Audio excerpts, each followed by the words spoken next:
दरभंगा को चुनने के पीछे कोई खास वजह भी नहीं है। यहाँ के पूरे बिहार में ही इस समय बुलडोजर राज है, लेकिन हमारे मिथिला के साथियों की ये आकांक्षा थी कि इस बार मिथिला में सम्मेलन हो।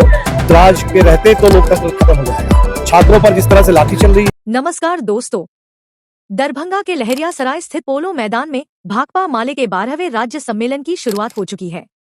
16 से 18 मई तक चलने वाले इस सम्मेलन में इंडिया गठबंधन के कई बड़े नेताओं का जुटान देखने को मिला। सम्मेलन का मुख्य मुद्दा रहा बुलडोजर राजनीति, लोकतंत्र, संविधान और बेरोजगारी का सवाल। सम्मेलन को संबोधित करते हुए भाकपा माले के महासचिव दीपंकर भट्टाचार्य ने भाजपा सरकार पर तीखा हमला बोला। उन्होंने कहा कि देश में बुलडोजर राज चलाया जा रहा है और लोकतांत्रिक संस्थाओं को कमजोर किया जा रहा है। दीपंकर भट्टाचार्य ने इसे दूसरी आजादी की लड़ाई बताते हुए जनता से संघर्ष तेज करने की अपील की। उन्होंने कहा कि छात्र आंदोलन, किसान आंदोलन और सीएए विरोधी आंदोलनों ने देश में नई राजनीतिक ताकत पैदा की है और इंडिया गठबंधन भी इन्हीं आंदोलनों की पृष्ठभूमि से बना है। उन्होंने संविधान और लोकतंत्र की रक्षा के लिए सभी विपक्षी दलों को एकजुट होने का आह्वान किया। वहीं राजद प्रदेश अध्यक्ष मंगनीलाल मंडल ने बिहार में बढ़ती गरीबी, बेरोजगारी और महिलाओं पर हो रहे अपराधों को लेकर सरकार को घेरा। उन्होंने चुनावी प्रक्रिया पर भी सवाल उठाए और कहा कि लोकतंत्र बचाने के लिए सड़कों पर संघर्ष जरूरी है। कांग्रेस नेता मदन मोहन झा ने कहा कि लोकतंत्र, पत्रकारिता और असहमति की आवाजों पर खतरा बढ़ रहा है। उन्होंने विपक्षी दलों से संगठित संघर्ष की अपील की। काराकाट सांसद राजाराम सिंह ने परिसीमन और लोकतांत्रिक संस्थाओं को लेकर चिंता जताई, जबकि माले नेत्री मीना तिवारी ने महिलाओं, शिक्षकों और मजदूरों के सवालों को उठाते हुए सरकार की नीतियों की आलोचना की। सम्मेलन की शुरुआत बाबा नागार्जुन, भीमराव अंबेडकर, महात्मा गांधी और चंद्रशेखर आजाद समेत कई महान हस्तियों को श्रद्धांजलि देकर की गई। इसके बाद लहरियासराय स्टेशन से सम्मेलन स्थल तक एक मार्च भी निकाला गया, जिसमें बड़ी संख्या में कार्यकर्ता शामिल हुए। सम्मेलन स्थल को लाल झंडों और राजनीतिक पोस्टरों से सजाया गया है। 3 दिनों तक चलने वाले इस सम्मेलन में आगामी राजनीतिक रणनीति और जन आंदोलनों को लेकर चर्चा की जाएगी। आज 12वें सम्मेलन में भाकपा माले के आए हुए थे। आप बात कर रहे थे लगातार कि बड़े आंदोलन की जरूरत है, सड़क पर होगा, तो किस प्रकार के आंदोलन की आवश्यकता है? यहाँ तो कुशासन है, भ्रष्टाचार है, गरीबी है, भुखमरी है, बेरोजगारी है, पलायन है, तो ये सारे मुद्दे हैं। छोटी बच्चियों के साथ बलात्कार होता है, हत्या होती है, अपहरण होता है, लॉ एंड ऑर्डर की स्थिति बहुत दयनीय है, बहुत ध्वस्त है।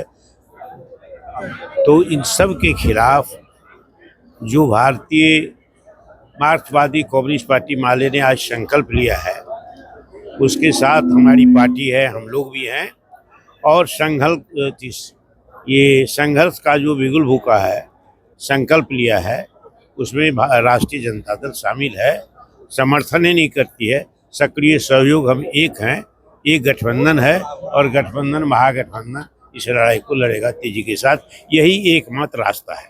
तेजस्वी यादव जी आने वाले थे। तेजस्वी यादव जी के मैंने कहा, उनका प्रोग्राम दूसरे जगह था, पहले से तय था, तो उन्होंने कहा कि नहीं आप ही जाइए, हमारी तरफ से सारी बात शुभकामना दे दीजिएगा और जो निर्णय लेगा उसमें हमारी पार्टी साथ है। सर, दरभंगा में जो आरजेडी का जो कार्यकर्ता है उन्हें सड़क पर बहुत कम दिख रहे हैं, क्या लग रहा है कि नहीं, संघर्ष तो ऐसे ही होगा। अभी चुनाव के बाद पार्टी का जो आंतरिक सांगठनिक स्वरूप है उसमें थोड़ा बहुत हम लोग गति ला रहे हैं, उसी की तैयारी के चलते हुए कुछ दिन में 10-15 दिन में सब ठीक हो जाएगा। क्या आपको ऐसा नहीं लग रहा है कि लाल झंडा जिस तरह सड़क पे होती है हर मुद्दे को लेकर, उस तरह इंडिया गठबंधन के तमाम दलों को आना चाहिए? ये देखिए, मुद्दे के मामले में गठबंधन महागठबंधन की जितनी इकाई और पार्टियां हैं उसमें कोई मतभेद नहीं है, सब एक है। और लोकतंत्र पर जितना बड़ा खतरा अभी आया है और उसके लिए जो हमारा मूल्यांकन है, मूल्यांकन भी एक है। और हम लोग इसके खिलाफ, लोकतंत्र के लिए, गरीबी के खिलाफ, बेकारी के खिलाफ, पलायन के खिलाफ, चौपट होती जा रही विधि व्यवस्था के खिलाफ, और हम लोग एक नए समाज के निर्माण के लिए संघर्ष करेंगे, एक स्वर से, एक मन से, एक चित्त से, एक होकर, एक आत्मिक स्वरूप के साथ। ठीक है, थैंक यू। 12वां राज्य सम्मेलन दरभंगा में हुआ और दरभंगा को ही चुना गया, आखिर इसके पीछे का क्या सर? दरभंगा को चुनने के पीछे कोई खास वजह भी नहीं है। बिहार के पूरे बिहार में ही इस समय बुलडोजर राज है, लेकिन हमारे मिथिला के साथियों की ये आकांक्षा थी कि इस बार मिथिला में सम्मेलन हो, और हमें लगता है कि पूरे बिहार के किसी भी कोने में जाइए तो आपको यही आवाज़ मिलेगी कि जो बुलडोज़र राज चल रहा है, इस राज के रहते तो लोकतंत्र खत्म हो जाएगा, और इसीलिए बुलडोज़र राज के खिलाफ लोकतंत्र की आवाज़ ये सम्मेलन से हम बुलंद कर रहे हैं। बेरोजगारी पूरे बिहार में, बिहार से मजदूरों का पलायन, महिलाओं के साथ चुनाव में तो बात हुई कि पैसा देंगे 10,000, लेकिन चुनाव के बाद शुरू हो गया पूरे बलात्कार का सिलसिला।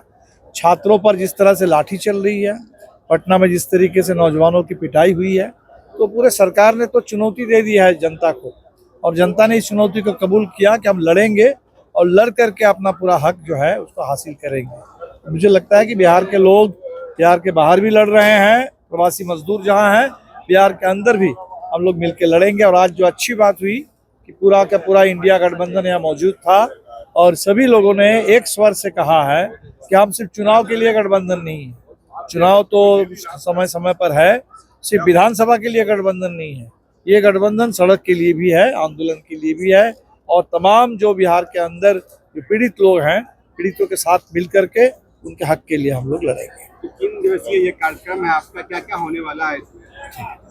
तो 3 दिवसीय प्रोग्राम है, क्या क्या होगा? ये पूरे राज्य का सम्मेलन है। आप जानते हैं कम्युनिस्ट पार्टी एक कार्यकर्ता आधारित, आंदोलन आधारित पार्टी है, तो पूरे बिहार भर से अपनी रिपोर्ट होगी और उसके बाद उसकी समीक्षा, आगे के लिए कार्यक्रम तय होगा, नई कमेटी का भी फिर से चुनाव होगा, और पूरे बिहार के हर कोने से, बिहार में करीब पार्टी के जो लाखों की तादाद में पार्टी के मेंबर हैं, और दसियों लाख पार्टी के शुभचिंतक हैं, समर्थक हैं, खेत मजदूर संगठन, किसान संगठन के मेंबर हैं, तो एक तरीके से पूरे देश बिहार भर के जो आंदोलन है उसका एक निष्कर्ष हम लोग निकालेंगे, समीक्षा करेंगे। तो 3 दिन इसलिए बहुत कम ही समय है, आज हम लोग शुरू कर पाएंगे और परसों रात तक इसको खत्म करेंगे।